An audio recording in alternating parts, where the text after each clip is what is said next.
Hej Louise. Allan? Jeg har lige været oppe og slås med Tony.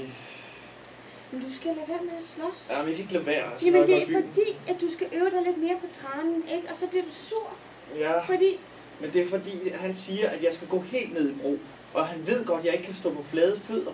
Altså, du ved, altså hvis jeg skal stå sådan her helt ned i bro, så bliver jeg nødt til lige at lette lidt. Og der er han bare så provokerende at sige, hey, se jeg kan lave slangemenneske. Og det er jeg bare rimelig træt af. Og hans sværtrækning er meget bedre end min. Det var det samme før vi startede på det her yoga, ikke?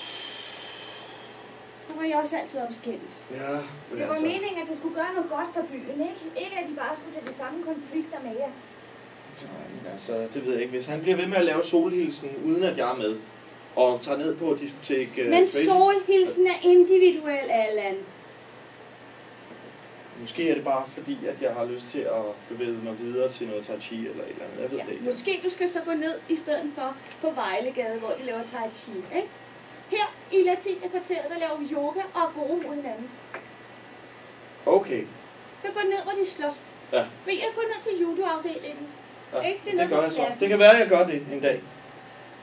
Jeg laver lige en solhilsen først, og så går jeg derned.